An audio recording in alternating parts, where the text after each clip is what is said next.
In a long and lonely field, I walked one morning in the rising sun. Everything was silent, a prayer was in my heart. I wondered, in other lands beyond these hills, beyond my little world, how can I bring your message and bear your light?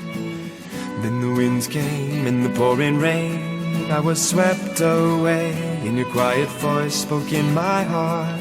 Just follow, I'll show you the way.